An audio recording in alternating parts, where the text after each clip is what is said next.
Kwentong Bayan. Kung ikaw ang bibigyan ng pagkakataon upang makapanggamot ng ibang tao, tatanggapin mo kaya? Ang kwentong ito ay hango sa totoong buhay. Mula ito sa isa nating kabayan na itago na lang natin sa pangalang Che. Taong 1990, Camarines Sur. Alas 6 pa lamang ng umaga umaalis na ang dalagang si Che sa inuupahan. Ganitong oras ay naghahanap na kaagad siya ng masasakyan papuntang trabaho. Mahigit isang oras ang layo ng trabaho sa tinutuluyan, kaya sinasadya niya talagang umalis ng mas maaga. Hindi naman maiwan ni Che ang inuupahan dahil nakuha niya ito sa mababang halaga. Sa halos 2 taon na pagtatrabaho sa Maynila, iniinda na nito ang pagod at sama ng loob dahil sa hirap ng trabaho at napakatalim na dila ng amo. Ngunit ganun pa man, kinakaya pa rin niyang mamuhay sa Maynila para sa mga kaanak sa probinsya na umaasa lahat sa kanya. Isang araw, dahil sa sobrang pagod at pagkawala na rin ng pasensya, nasagot ng dalaga ang amo. Dahilan kaya kaagad siyang nasesante sa pinapasukan.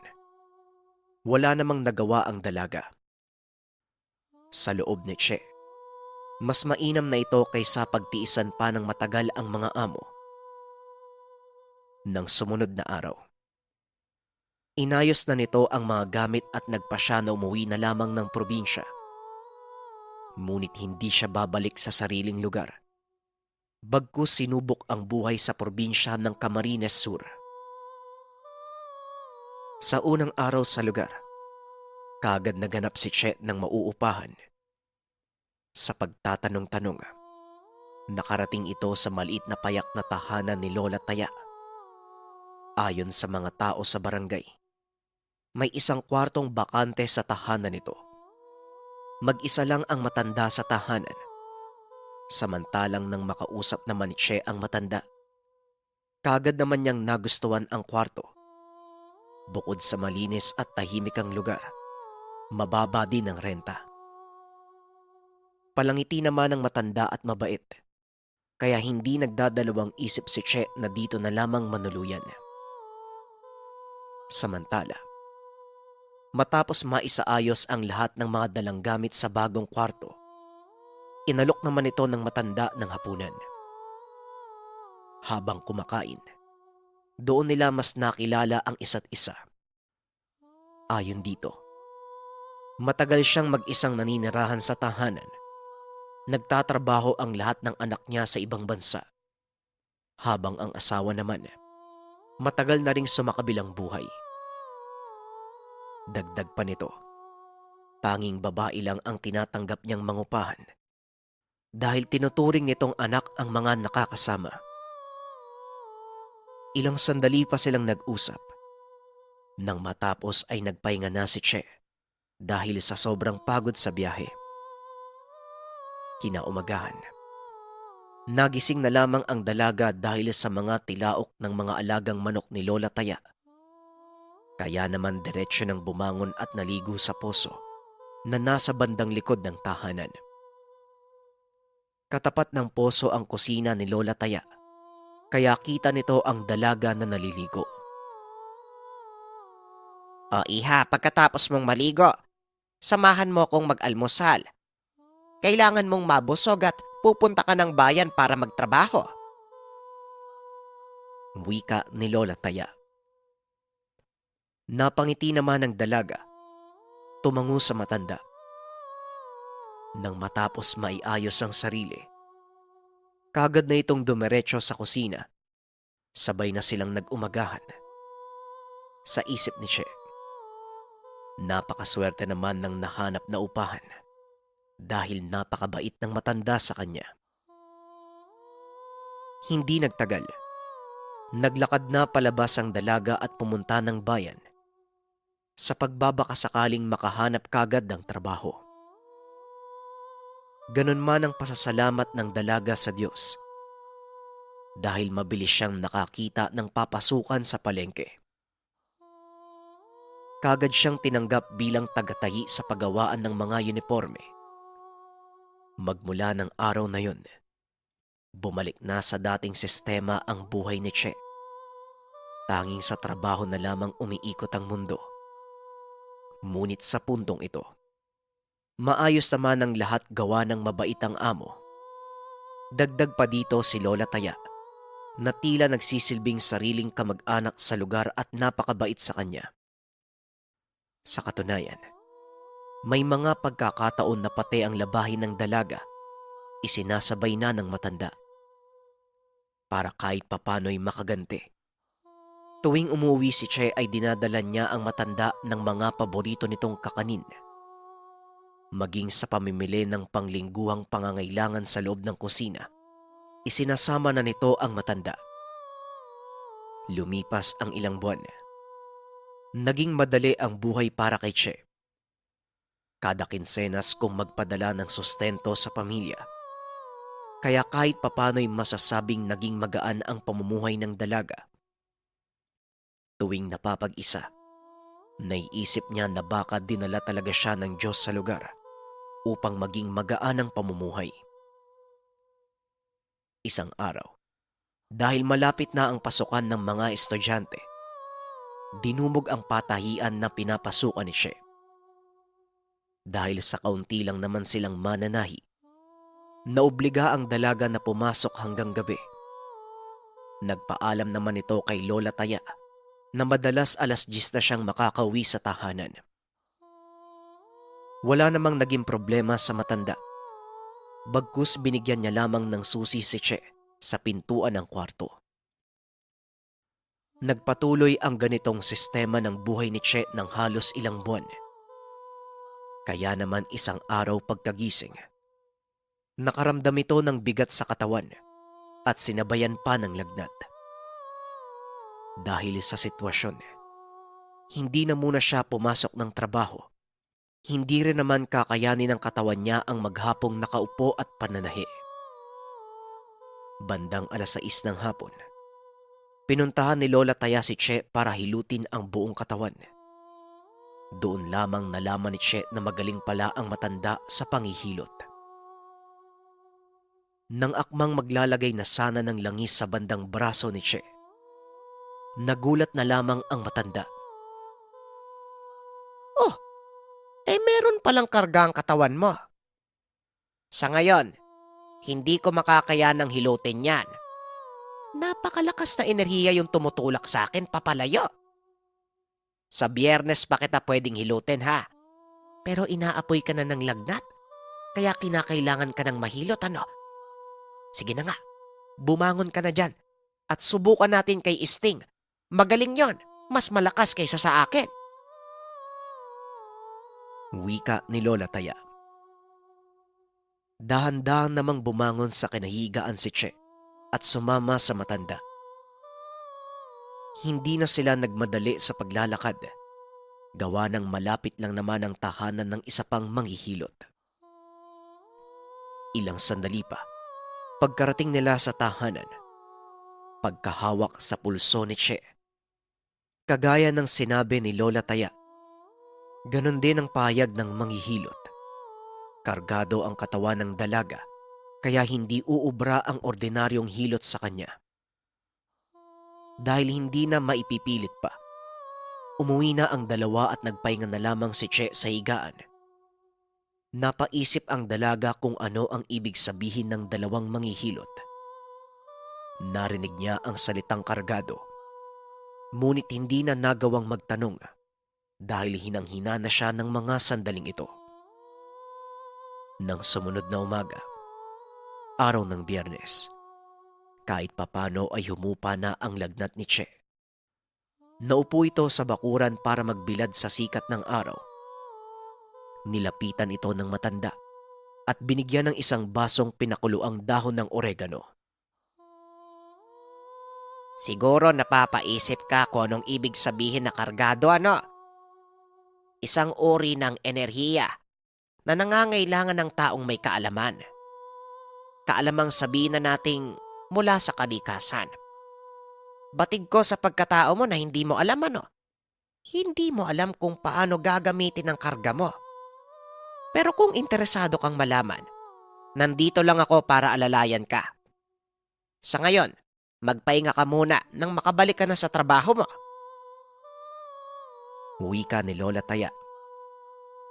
Dahil sa hindi pa rin gaanong naiintindihan ni Che, napatanong naman ito sa matanda kung saan nanggaling ang ganitong uri ng kakayahan. Ayon sa matanda, posibleng magmula sa pagkasilang. Nagkaroon na siya ng marka sa lihim na karunungan. Kapag may ganitong uri ng enerhiya sa katawan, magiging lapitin siya ng mga nilalang. Ang ipinagtataka ng dalaga ay wala naman siyang napapansin na kakaiba.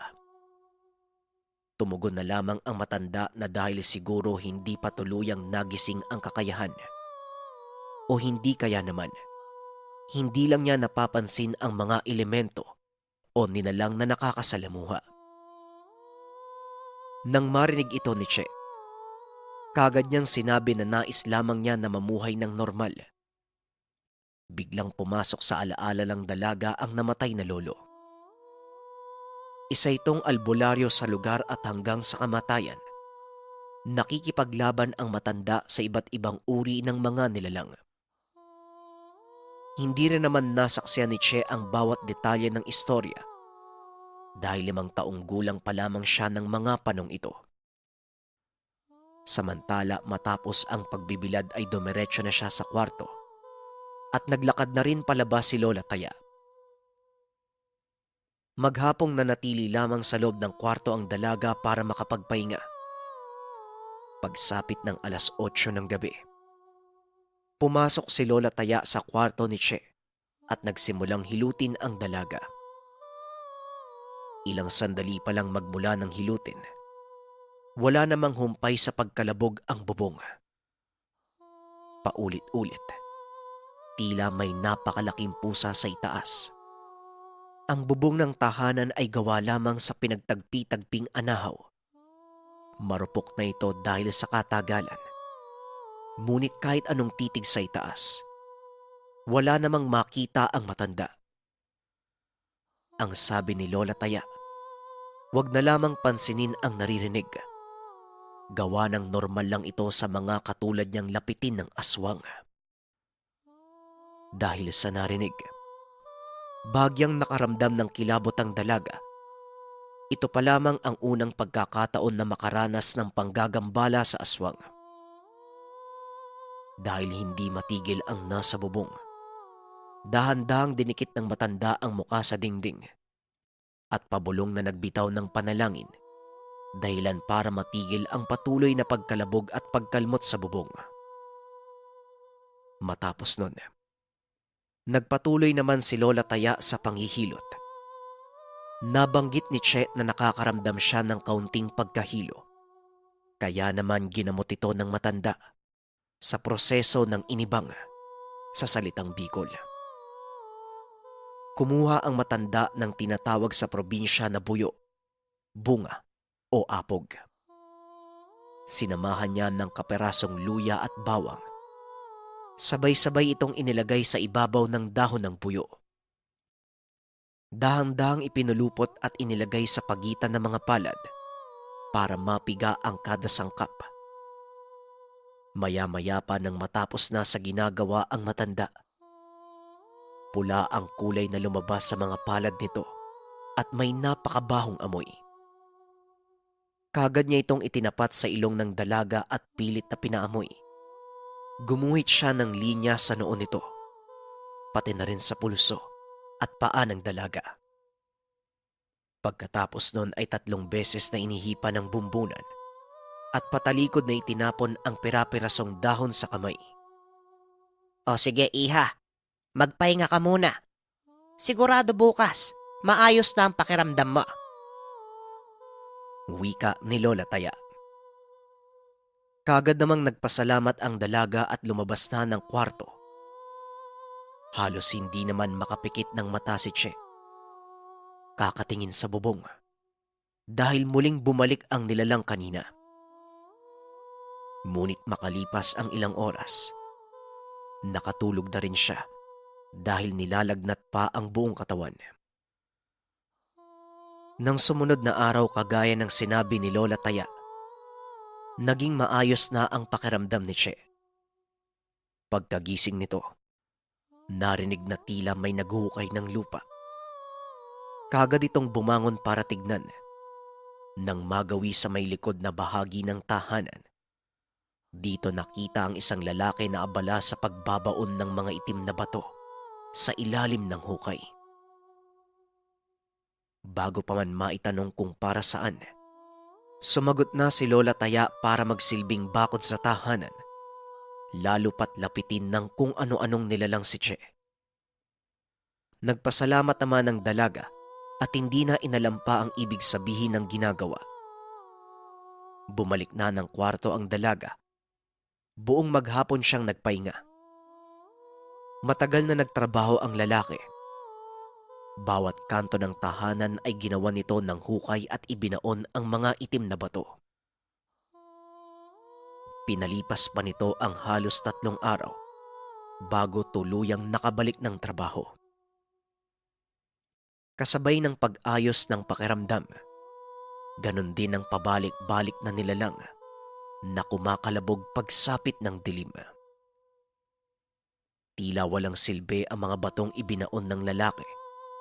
Tinutulungan naman ito ni Lola Taya gamit ng mga orasyon na pangpaalis ng nilalang. Ngunit hindi talaga mapakali ang dalaga. Kaya naman hindi nagtagal. Umuwi na muna siya sa sariling lugar. Dahil hindi makatulog ng maayos at hindi na rin makapagtrabaho ng matino ang dalaga, labag man sa kalooban ng matanda, pinayagan na lamang nito ang pag-alis. Nag-abiso na anumang oras ay bukas ang tahanan para kay Che. Samantala, nang makarating naman sa lugar, hindi niya naman kagad naikwento sa mga magulang ang pinagdadaanan, ngunit lahat ng naroon ay nakakahalata na. 1 linggo na ang nakalipas magmula nang dumating si Che. Ganon din ang tagal na bumabalik ang nilalang sa tahanan tuwing gabi. Hindi ito mapakali sa bubungan dahil walang humpay sa pagkalampag.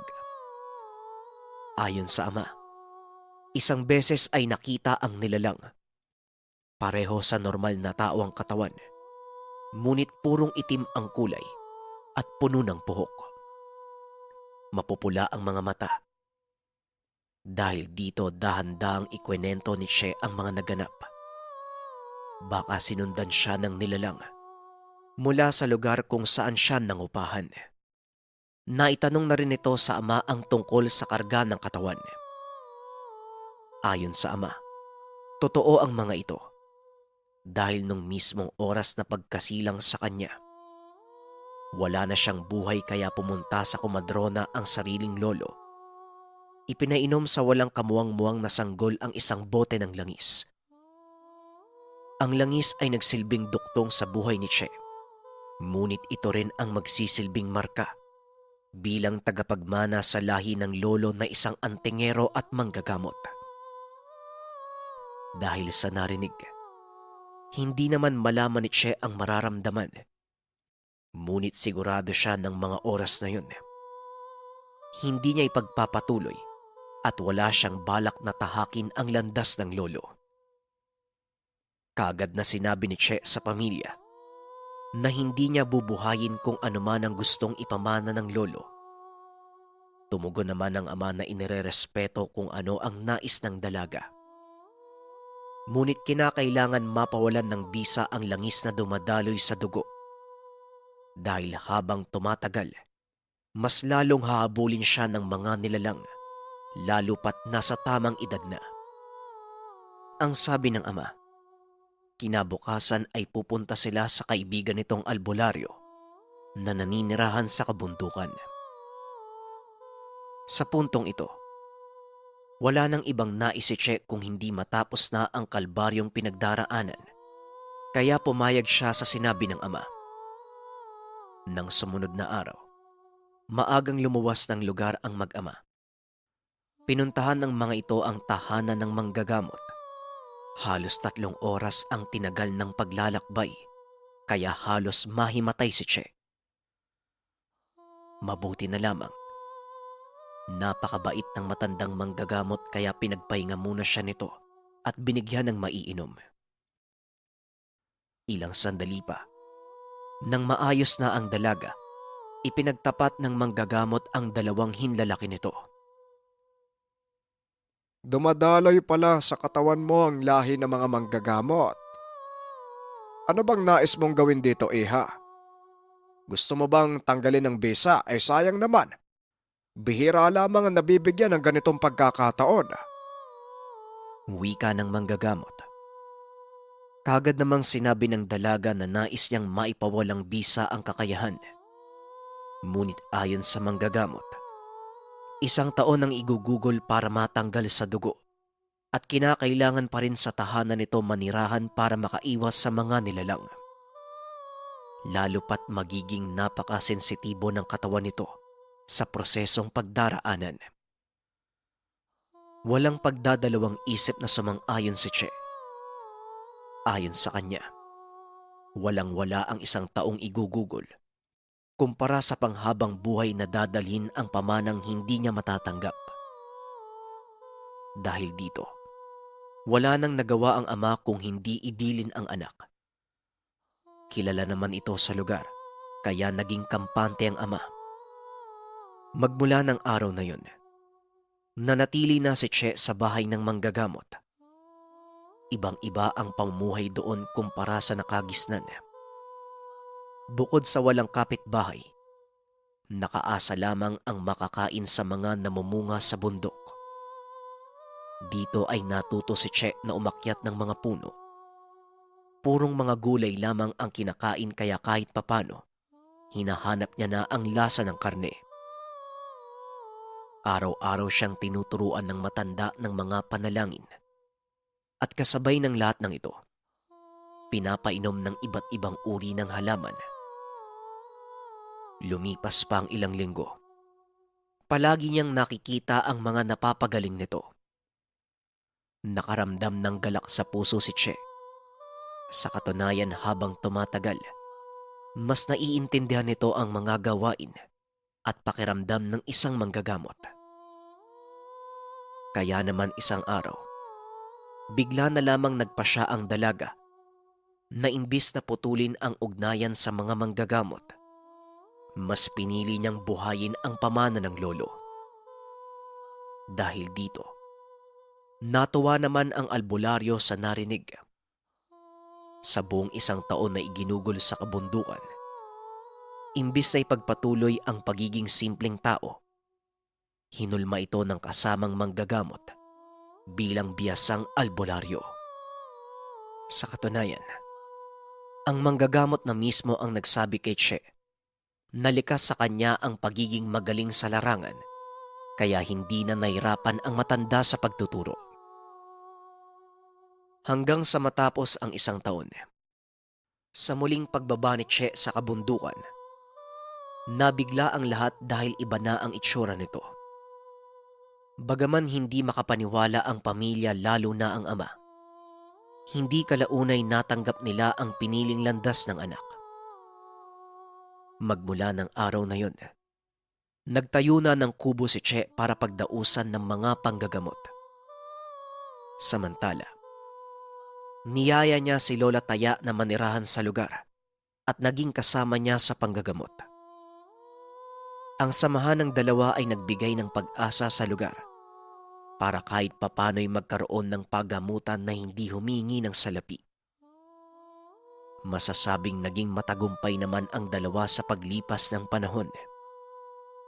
Mas lalo pang nakilala ang mga ito. Sa tuwing may napapatanong kung saan nanggaling ang kakayahan ni Che, ang palagi niyang sinasabi, ito ay pamana ng kanyang lolo. Maraming salamat sa pakikinig ng ating kwento. Ganun pala, no, kapag mula pagkabata, nakatadhana na para sa'yo yung panggagamot, hindi mo na may iwasan. Talagang gagawa ng paraan ng kalikasan upang gampanan mo kung ano ang ibinigay sa'yo. Ililigtas mo pa rin ba ang buhay ng iyong kaibigan kung ang kapalit nito ay ang sarili mong buhay? Ang kwentong ito ay hango sa totoong buhay. Mula ito sa isa nating kabayan na itago na lang natin sa pangalang Jose. Dekada 80, Cebu. Si Jose ay truck driver sa probinsya. Mas mahaba ang oras niya sa kalsada kung ikukumpara sa tahanan. 23 si Jose nang mangyari ang tagpo na nagpabago sa buhay niya. Anak, saan ba ang biyahe mo? Matagal na naman bago ka namin makita, ano? Hanggang kailan ka ba magiging driver? Gabi-gabi akong kinakabahan kung ayos ka lang eh. O ligtas ba yung biyahe mo? Abay, wag naman sana, pero parang mamamatay ako sa nervyos eh. Wika ni Nanay Josephine. Nag-iisang anak lamang si Jose ng mag-asawang Josephine at Ariel. Kaya kahit binata na, tila maliit na bata pa rin ang turing sa kanya. Hindi naman mahirap ang pamilya ni Jose. Maayos ang hanap buhay ng mga magulang. Kilala ang negosyo nila sa lugar dahil sa napakasarap na ibinebentang lechon ng mga magulang. Talagang mahilig lang si Jose sa pagmamaneho at pagpunta sa iba't ibang lugar. Nay, alam mo naman na ito yung hilig ko, di ba? Yung makapunta sa iba't ibang lugar. At saka, iba yung pakiramdam ko kapag akong nasa Manibela. Doon ako masaya eh. Ganito na lang. Kapag isang beses nalagay ako sa alanganin o peligro, ititigil ko na ang pagiging driver. Tutulong na lang ako sa litsyonan natin. Ayos ba yun, Nay? Tugon ni Jose. Ariel, narinig mo ang anak mo ha? Pero anak, mabuti pang tumulong ka na lang sa negosyo. Sayang naman yung kagwapuhan mo kung nasa Manibela ka lang. Wika ng nanay. Matapos ang pag-uusap ay nagpaalam na si Jose. Medyo malayo ang biyahe. Kailangan niyang madala ang produkto sa ibang parte ng probinsya. Kasama ni Jose ang dalawang pahinante na nagngangalang Diego at Abner. Madalas inaabot sila ng ilang araw hanggang sa ilang buwan. Magaan ang loob ng amo kay Jose. Malaki ang tiwala nito sa kanya, kaya mas marami siyang biyahe kumpara sa iba. Ay tol, ano? Tapos na ang sermon ng nanay, ano? Ikaw na ba kasi? Hindi ko maintindihan kung bakit ka nagtsatsaga sa pagbabaneho. Napakaganda ng kainan nyo. Kung ako ang anak ni Nanay Josephine, baka dyan na lang ako sa litsyonan palagi. Kesa dito, nakakapagod ang trabaho. Konti na lang baka iwan na ako ni Flor eh. Mas mahal ko pa daw yung truck mo kaysa sa kanya. Wika ni Abner. Tignan mo tong si Abner. Isa naman tayo pupulutin kapag nawala si Jose. Baka mas lalo kang iwan ni Flor kapag nawalan ka ng trabaho. Lalo na ako. Hindi ako nakapagtapos ng elementarya eh. Kung hindi dahil kay Jose, baka palaboy ako. Wika ni Diego. Si Diego ay tumakas sa sariling lugar. Mula sa probinsya, palimitong sumakay sa barko papunta sa bayan ni Jose. Nagkakilala sila ng binata nang minsang mabiktima si Diego ng mandurukot at bugbugin. Si Jose ang tumulong para makapasok ito bilang pahinante, kaya naman labis ang utang na loob niya sa binata. Ano ba kayo? Di doon naman tayo sa litsyonan namin, di ba? Hindi ko naman kayo iiwan sa ere. Saka sinabihan ko na si nanay. Ihinto ako sa oras na malagay sa alanganin ang buhay ko. Malamang hindi naman niya malalaman kung mapahamak tayo o hindi. Pwera na lang kung magsusumbong kayo. Wika ni Jose habang nakatitig sa dalawa. kasabay ng tawanan. O siya, maayos sa ba yung likod? Maigi pa umalis na tayo, baka biglang magbagong isip ni nanay. Hindi pa ako payagang bumiyahe. O ito, alam ko naman, kanina nyo pa iniintay tong lechon. Wika ni Jose, sabay abot ng supot ng 2 kilong lechon na may kasamang kanin. Yan! Yan ang gusto ko sa'yo, tol. Hindi ka nakakalimot sa paborito namin. Wika ni Abner. Jesus, may nalalaman ka pang paborito. Lahat naman ng libre, paborito yung 2. Tugon ni Jose. Muling nagtawanan ang magkakaibigan. Binuksan na ni Jose ang makina ng truck. Laman nito ang iba't ibang klasing produkto na kailangang madala sa bayan. 2 araw ang itatagal nila sa biyahe. Meron na silang baong lutuan at may mga duyan na nakasabit sa ilalim ng sasakyan. Kapag inabot ng antok at kailangang matulog. Pero kapag pagkain naman ang usapan, hindi sila nag-aalala dahil palagi naman silang nililibre ni Jose. Tol, tinarhan ka namin ng lechon. Baka gutom ka na. 4 na oras ka nang nagmamaneho, hinay-hinay lang. Mamaya magkatotoo yung pustahan nyo ni Nanay Josephine. Sige ka. Wika ni Abner. Ano ka ba? Mula bata ako, yan na ang kinakain ko. Sawa na ako dyan, mabuti pa. Tumingin kayo sa paligid kung may makakainan. Gusto ko lang humigop ng sabaw ng isda. Si Diego, gisingin mo. Tulo yung laway, oh. Tugon ni Jose. Makalipas ang 1.5 oras, napadaan sila sa isang malapit na karenderya. Maliit lang ang pwesto, pero sa palagay nila masarap dahil maraming tao ang kumakain. Miss, 2 sinabawang pa nga. 6 na kanin, saka itong inihaw. Tapos 2 malaking soft drinks. Wika ni Jose. Aba, tol. Kabisado ah. Bilib na talaga ako sa'yo. Walang kupas. Pambobola ni Abner. Malamang, panay palibre ka ba naman eh? Talagang makakabisado na ni Jose ang mga gusto nating kainin. Wika ni Diego. Ito ang gusto ni Jose sa biyahe. Kasama ang mga kaibigan. Naghahanap ng makakainan at makakatuklas ng ibang parte na hindi pa napupuntahan. Bawat paginto ng sasakyan, panibagong karanasan ang baon nila. Habang masayang kumakain, may palaboy na bigla na lang lumapit sa pwesto ng 3. Amang, baka pwede namang makahingi ng sabaw at kanin? Kahit yung tira lang. Aantayin ko na lang ho. 3 araw na akong walang kain eh. Wika ng palaboy. Kagad siyang tinaboy ng tendera. Ay! Huwag ka dito malimos ang baho mo! Tinatakot mo yung kumakain eh! Sige na! Umalis ka na! Wika ng bantay. Ngunit inawat ito ni Jose. Ay hindi ho, hayaan nyo na lang. Mabuti pa bigyan nyo kami ng 1 plato. Saka sinabawang pa nga. 1 soft drinks din ho. Sige ho, maupo muna kayo dito nang makakain kayo. Wika ni Jose. Maraming salamat sa iyo, Amang ha. Kayo pa lang yung tumulong sa akin eh.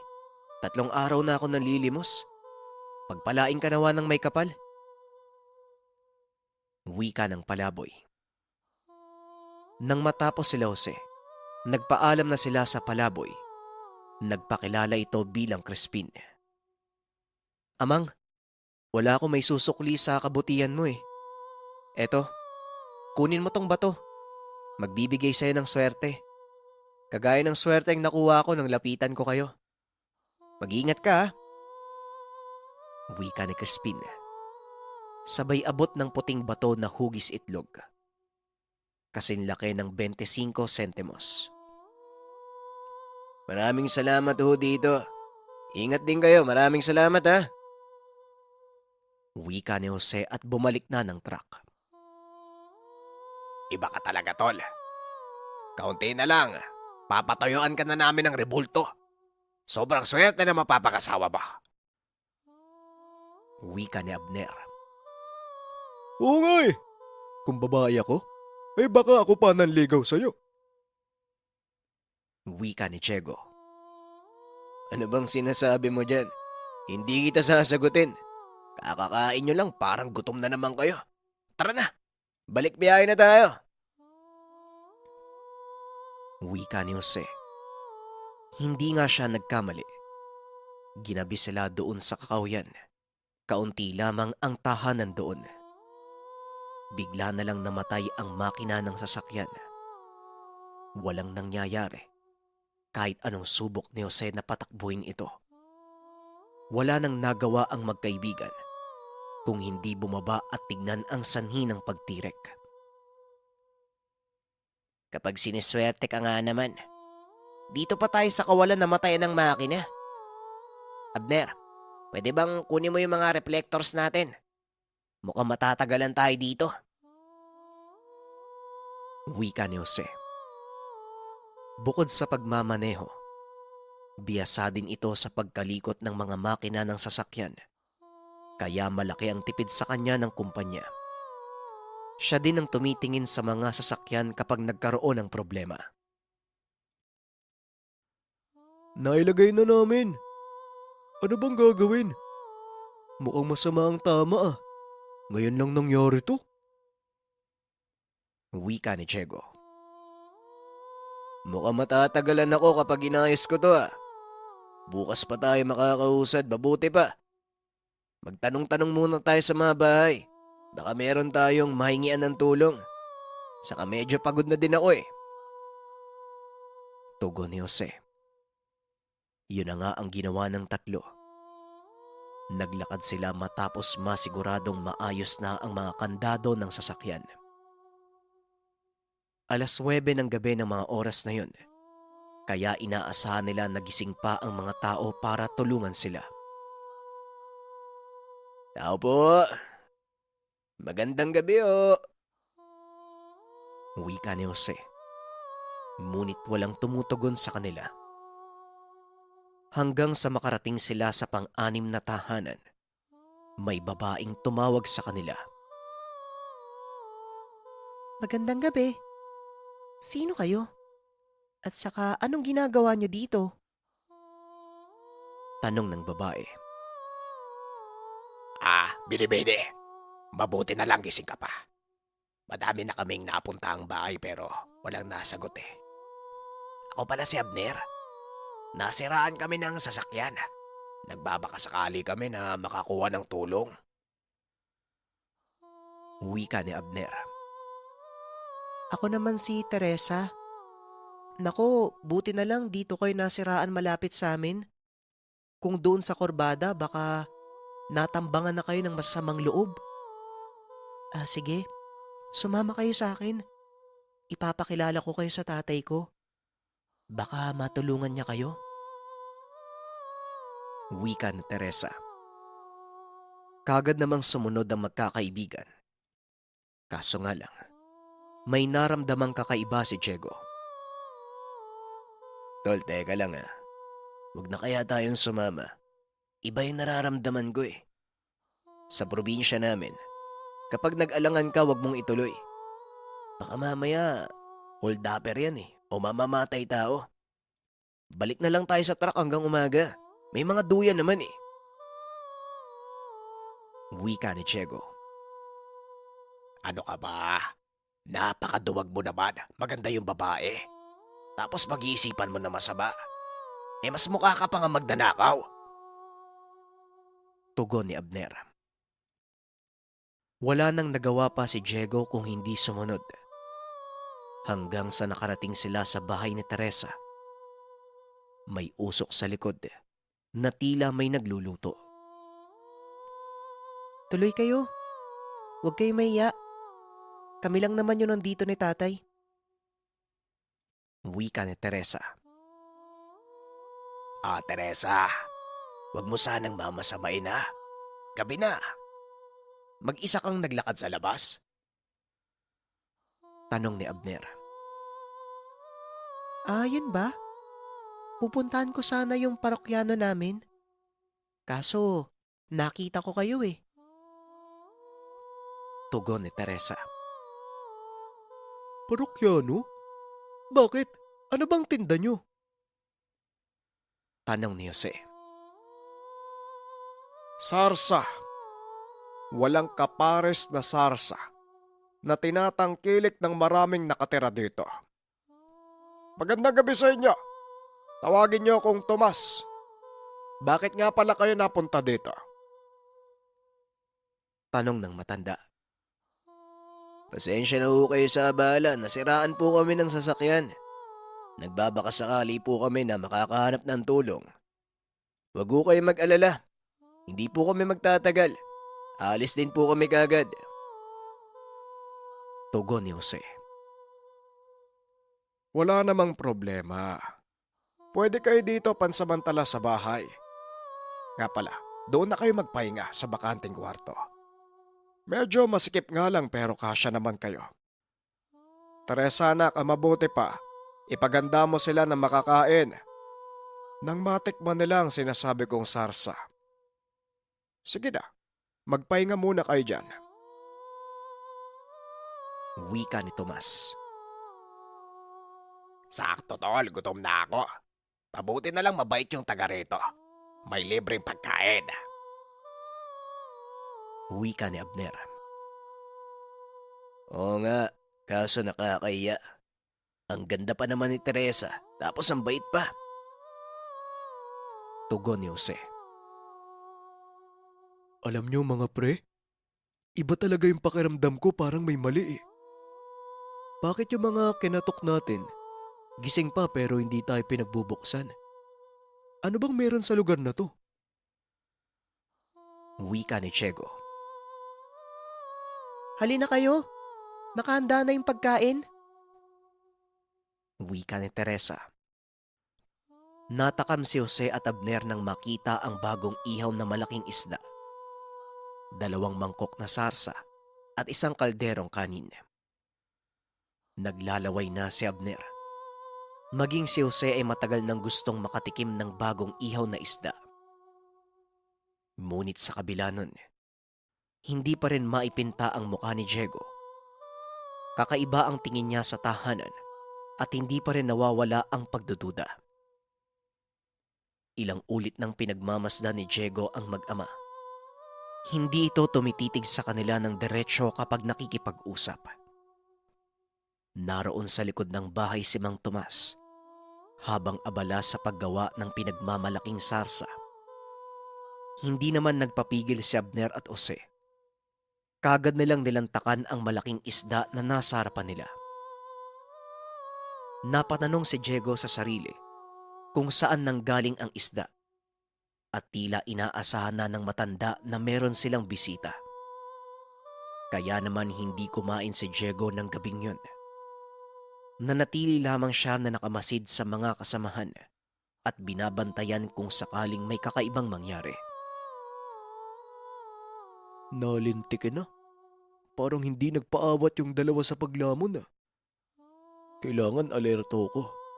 Ako lang yung maaasahan kung may masamang mangyayari. Ako tong naturingang mataba eh. Dapat ako nga yung kumakain kagad eh. Wika ni Diego sa sarili. Nakita ni Diego ang mayat-mayang pagtingin ni Teresa mula sa kusina.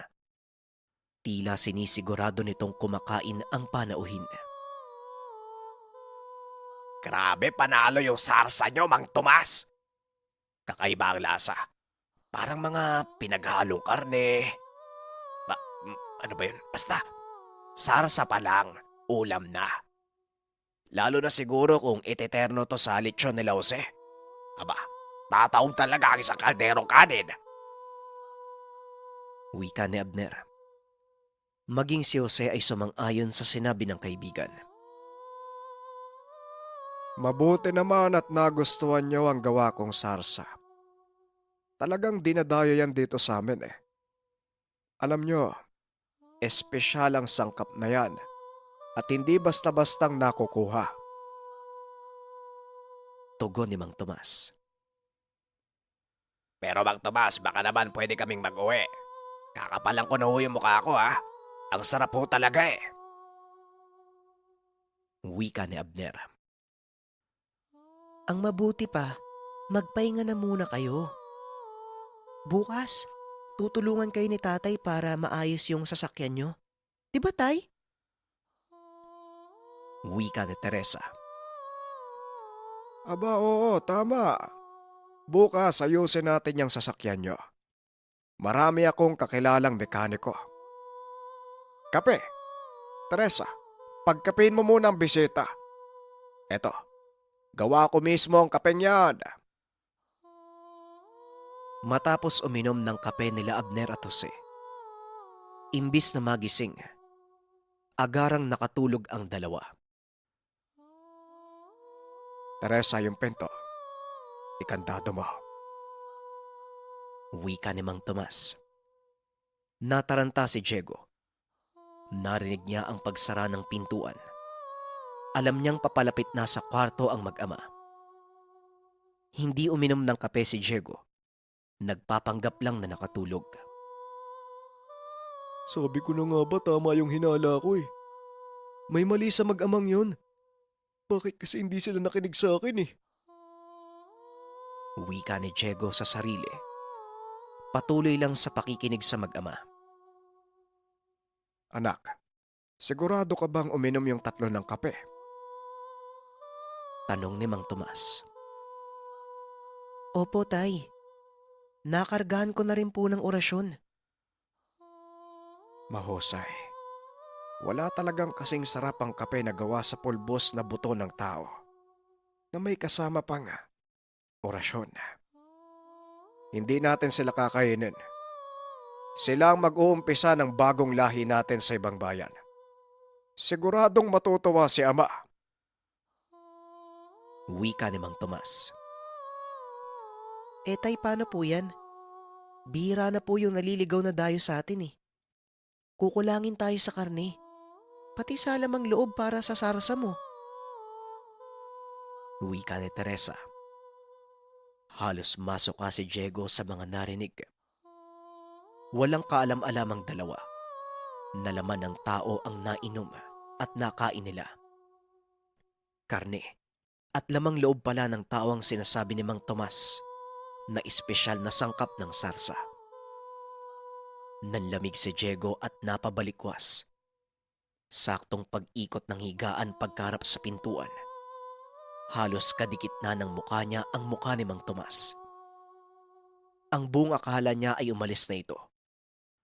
Ang hindi niya alam, inaabangan siya. Sabi ko na nga ba eh. Kanina ko pa napapansin na balisa ka, iho. Malamang narinig mo ang usapan namin. Kaya hindi ka na pwedeng lumabas. Malaman ka. Mainam na pangsahog. Wika ni Mang Tomas. Hindi alam ni Diego ang gagawin. Napapikit na lamang at nagdasal. Hanggang sa nakita niya yung bato na binigay ng palaboy. Nagliliwanag sa bulsa ni Jose habang maimbing na natutulog. Kinuha ni Diego ang bato kahit hindi alam ang gagawin. Nang makita ito ng 2 aswang, napalayo sila. Unti-unting nagpalit ng anyo. Hanggang sa bigla na lang may bumagsak sa bubong ng tahanan. Sa lakas nito, nagising ang 2 kasama ni Diego. Nabuwal ang puno na nasa harapan ng bakuran ng aswang. Dahilan para masira ang tahanan at makagawa ng daanan upang makatakas ang 3. Napabangon ang 2 nang makita ang aswang na nasa harapan. Tol, ano yan? Halika na, tumakbo na tayo! Kumaripas sila ng takbo. Hindi alam kung saan pupunta.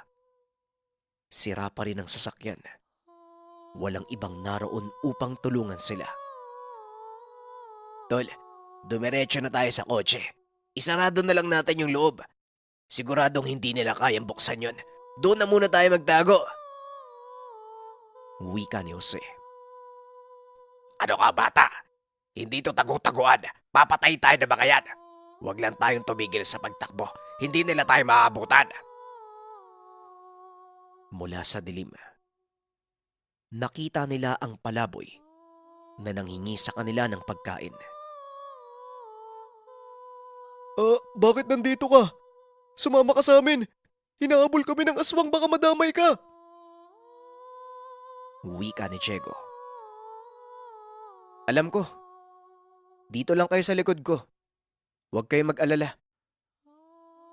Tugon ni Crispin. Teka, Crispin, ano pong ginagawa niyo dito? Bakit kayo nakaharag? Wika ni Mang Tomas.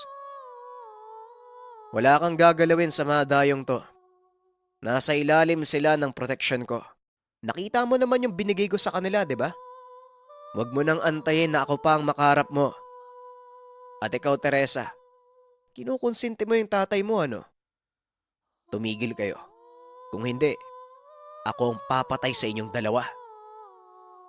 Wika ni Crispin.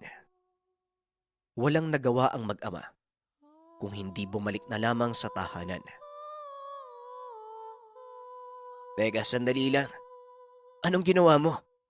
Bakit sila natakot sa'yo? Tanong ni Jose. Basta, huwag niyo nang isipin yon. Ang mahalaga, ligtas kayo. Malapit na mag-umaga, sige na. Umalis na kayo. Wala nang manggagambala sa inyo. Pag uwi nyo, yung binigay ko sa'yo, ilagay mo sa isang baso ng tubig. Tapos inumin yung 3 nang mailuwa nyo kung ano man yung nakain nyo dun sa bahay. Kung ayaw nyong mayanggaw, sundin nyo yung sinabi ko. Ako na yung hingi ng pasensya sa ginawa ng dalawa, ha? Sige na, paglabas nyo sa lugar, hindi na kayo makakabalik dito. Hindi nyo na makikita yung lugar. Wika ni Crispin.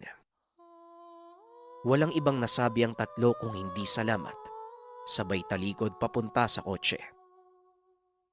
Pagkarating sa truck, sinubukan muli ni Jose na paandarin ang sasakyan at gumana naman ito. Walang ya. Napaglaruan yata tayo ng demonyo, ah. Tama si Diego una pa lang, eh. Wika ni Abner. Hindi na nila inantay pa na makauwi ng tahanan. Doon pa lang sa kotse, sinunod na nila ang bili ni Crispin. Hanggang sa sumuka sila ng itim na likido. Sobrang baho at ang lansa. Parang ito na yung senyales na kailangan ko nang tumigil, ah. Tatapusin ko na lang tong dadali nating produkto. Kayong dalawa kung gusto nyo, sumama na lang kayo sa akin.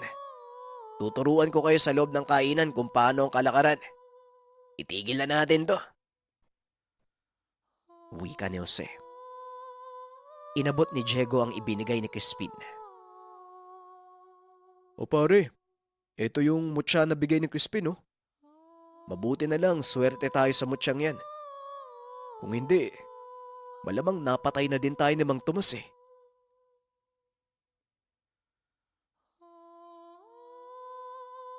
Maraming salamat sa pakikinig ng ating kwento, mga kabayan. Abangan pa natin ang mga susunod na kwento dito sa ating channel. Pero bagay lang na napansin ko, may mga senyales talaga na hindi tama yung mga nagaganap sa isang lugar. Una, yung hindi sila pinagbubuksan ng mga tao, tapos biglang magandang babae yung tutulong sa kanila. Doon pa lang, makakaramdam ka na parang may mali. Kaya sana pagkuhaan natin ng impormasyon ng kwentong ito na kung sakaling tayo ang makaranas ng ganitong kaganapan, alam natin ang gagawin natin. Maraming salamat.